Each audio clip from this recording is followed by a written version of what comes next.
Jadi hal-hal yang begini ini udah terjadi di zamannya SBY, di zamannya Jokowi juga begitu. Ada tuduhan-tuduhan itu kan fitnah.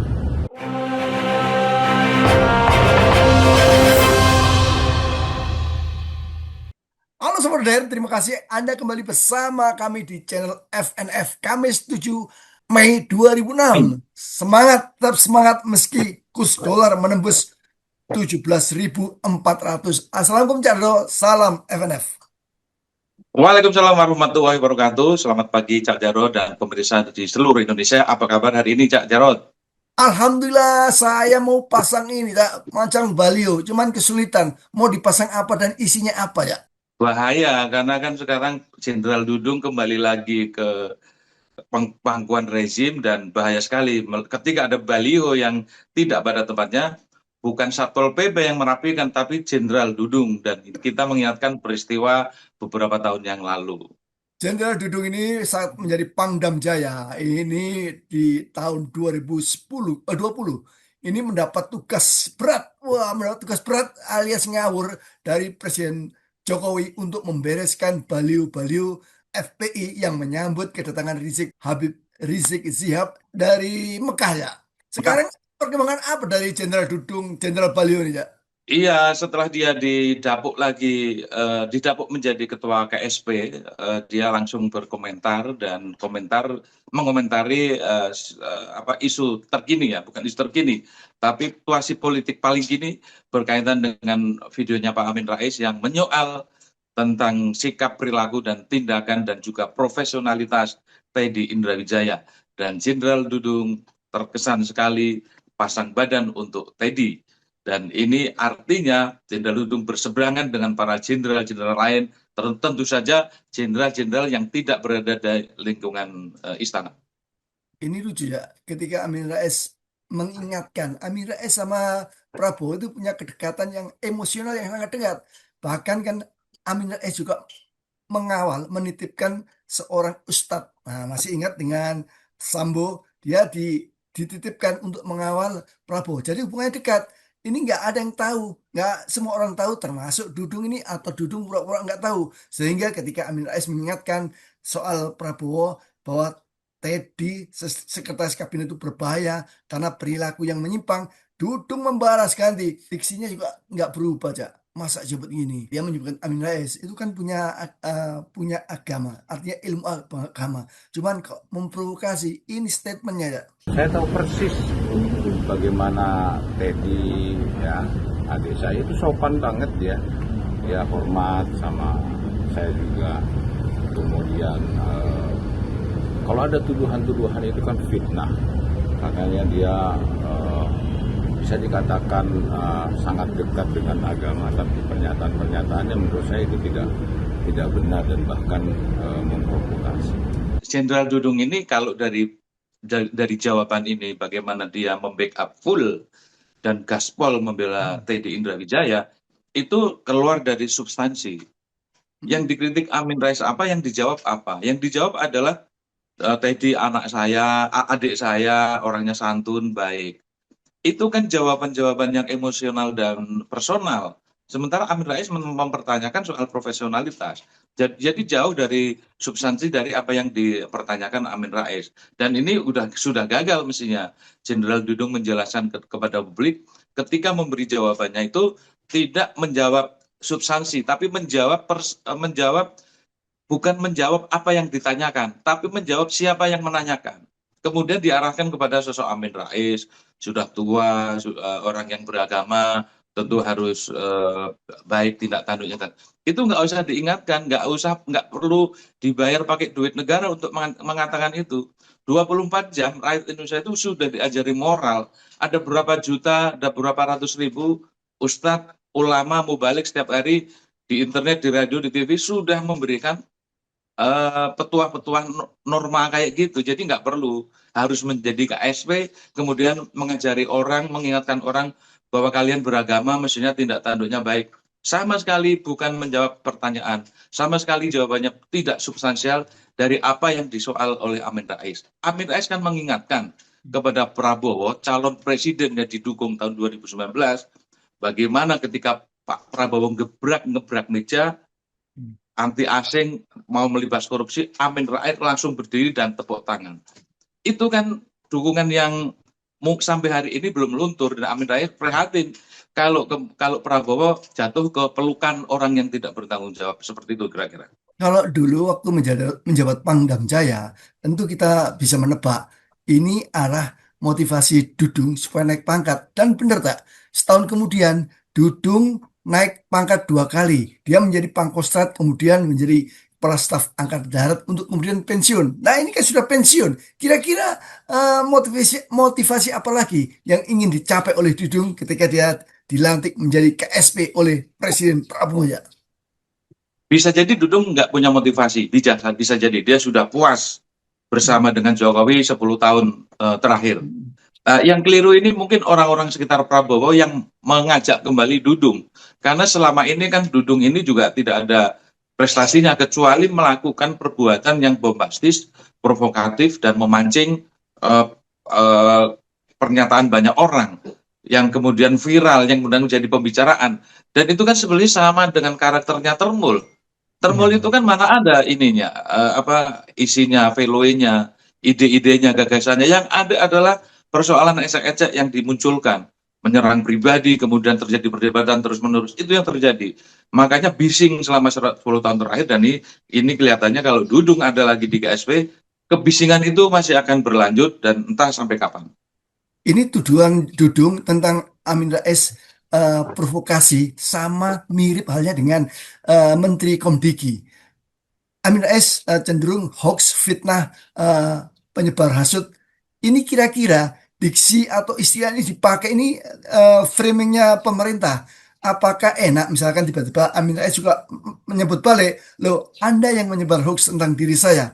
Kan nggak boleh. Pemerintah memberi cap atau berdasarkan sebuah dugaan terus mengambil kesimpulan. Ini kan sebuah kesimpulan, Cak.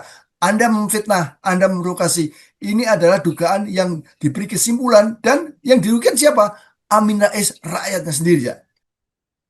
Iya, kalau memang itu ada unsur fitnah, ujaran kebencian, dan undang-undang ITE, sebetulnya sudah benar kalau dilaporkan ke pengadilan, ke polisi untuk kemudian disidik dan diputuskan. Bukan ditambahi atau ditumpangi dengan narasi-narasi bombastis, narasi-narasi provokatif yang akhirnya menimbulkan perpecahan. Sementara mereka sendiri mengatakan kita harus bersatu, tidak boleh terpecah belah. Dan justru mereka yang memproduksi pecah belah itu dengan cara menciptakan kita dan mereka, dengan menciptakan antara kamu dan aku. Kan itu sebetulnya yang terjadi. Jadi harus kalau kita lihat tidak ada provokasi dari Amin Rais. Amin Rais hanya mengingatkan kepada Prabowo, orang yang dicintainya, ini ada sekeliling dia yang sangat punya pengaruh sangat besar, mempengaruhi seluruh kebijakan, tindakan, dan mungkin juga regulasi yang dikeluarkan oleh Presiden Prabowo. Dan kalau itu tidak ada yang mengingatkan, maka Prabowo larut dalam budaya, dalam skenario mereka, dan tidak punya lagi daya kritis, yang akhirnya Prabowo sendiri yang rugi dan dampaknya kepada kita semua rakyat Indonesia. Pernyataan Dudung itu menarik, ya. Bagaimana dia menganggap Teddy sebagai adik sendiri, bagaimana Teddy adalah sopan santun. Ini artinya apa? Ini memberi penegasan tidak mungkin Teddy itu berperilaku menyimpang, seks menyimpang. Pernyataan Dudung berkebalikan dengan para jenderal pada umumnya yang diberi testimoni oleh Sri Bintang Pamungkas. Seperti apa ini Sri Bintang Pamungkas menjelaskan panjang lebar tentang warna-warna pelangi di istana, ya? Ya, lagi-lagi Dudung tidak menjawab persoalan. Yang ditanya itu adalah hal lain, tapi yang dijawab lain lagi, masalah personal. Sopan santun, baik, taat, dan itu kan persepsi dia. Kan di mata orang lain belum sama dengan di mata Dudung. Jadi jangan menggeneralisasi penilaian pribadi atas nama negara. Kan nggak seperti itu. Nah, kalau memang tadi orang baik dan tidak punya masalah, dan secara profesionalitas tidak perlu dikritik, tidak mungkin kan para jenderal yang di luar istana memberi masukan, kritikan, dan juga persetujuan terhadap apa yang disampaikan Amin Rais. Sri Bintang Pamungkas secara panjang kemarin wawancara hampir 45 menit memberi testimoni dan memberi penegasan. Lagi-lagi penegasan, ya. Sri Bintang Pamungkas sebagaimana halnya Amin Rais menceritakan apa yang terjadi di dunia media sosial dan di dunia warung-warung kopi seperti itu. Maksudnya itu segera dituntaskan persoalan ini agar tidak menjadi gibah, tidak menjadi fitnah. Maka Sri Bintang Pamungkas memberikan masukan kepada Presiden, ya sudah selesaikan masalahnya, diurai dari awal sampai akhir, kemudian dijelaskan kepada publik, ini yang terjadi seperti ini. Bukan membiarkan para termul dan terwok yang lain keluarkan statement-statement yang justru memperpanjang masalah keluar dari substansi. Dan itu akan merugikan kita semua, sekali lagi bangsa Indonesia yang rugi. Nah, cerita-cerita tentang Hambalang itu juga udah lama saya dengar.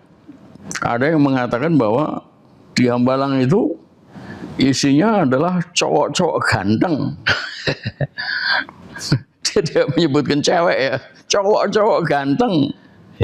Bahkan ada yang mengatakan bahwa tiap cowok itu, ini informasi yang lain, cowok-cowok itu mempunyai kamar sendiri-sendiri. Ya ketika saya mendapat cerita ini, dan hadir beberapa jenderal purnawirawan yang terpikir oleh saya, ya sudah terjadi perilaku menyimpang. Jadi hal-hal yang begini ini udah terjadi di zamannya SBY, di zamannya Jokowi juga begitu. Kalau pernyataan Sri Bintang Pamungkas ini benar adanya, berarti negara, terutama istana, dalam keadaan bahaya. Negara sudah disusupi oleh warna-warna pelangi, bukan keindahan, tapi perilaku seks yang menyimpang. Pertanyaan gini, apakah yang diingatkan oleh Sri Bintang Pamungkas ini benar-benar fakta? Karena apa? Dia menyebutkan ini diungkapkan oleh seorang jenderal di depan para jenderal lainnya. Dia takut ketika itu menyebutkan waktu itu, tapi melihat Amin Rais berani, dia ikut-ikutan berani. Benar apa yang dikatakan Amin Rais. Bahkan Amin Rais itu kadaluarsa. Artinya apa? Benar adanya.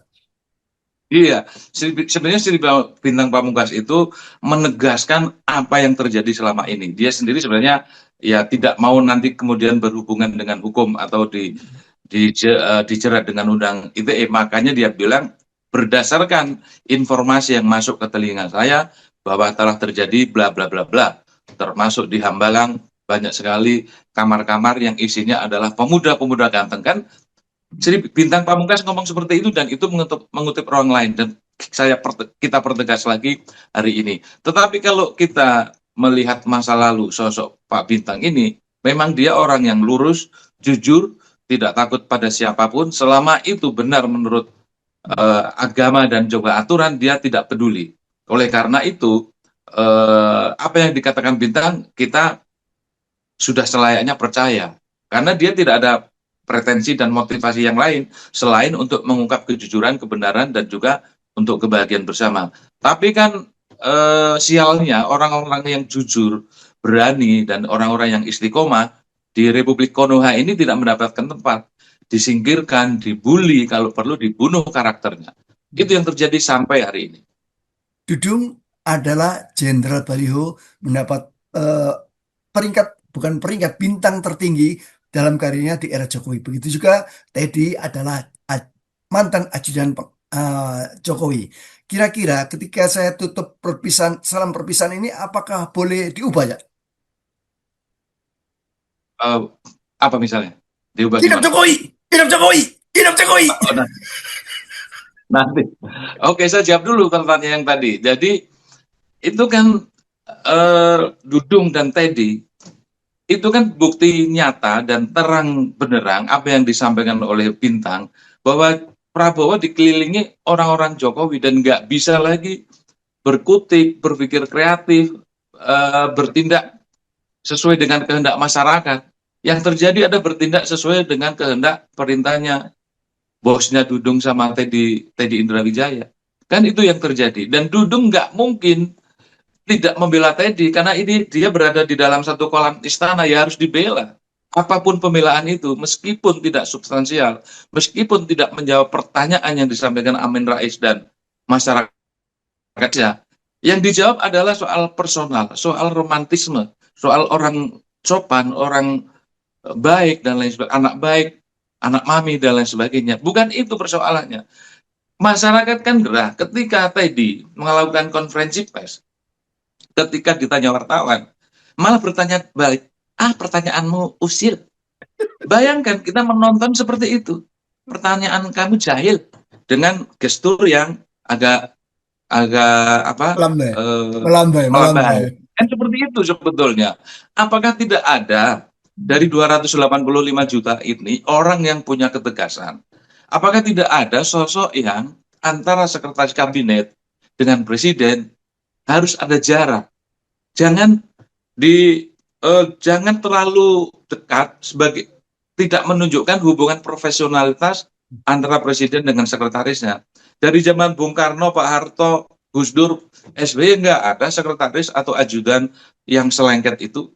Kan itu sebetulnya yang dipersoalkan, bukan yang lain, bukan soal gayanya. Bahwa ciri-cirinya ada gaya, itu yang ya otomatis lah itu karena memang menunjukkan ke arah situ. Jadi proporsional lah negara, pejabat, istana, juga KSP dalam merespon seluruh kritikan masyarakat. Jangan orang yang mengkritik kemudian dicap sebagai anti NKRI, anti Pancasila, kadrun. Itu kan narasi-narasi yang jelas mengundang kebencian. Oke, saudara, pada akhirnya kita harus mengakhiri persembahan. Terima kasih atas kebersamaan Anda bersama kami berdua. Assalamualaikum, salam FNF. Waalaikumsalam warahmatullahi wabarakatuh. Salam freedom and fairness.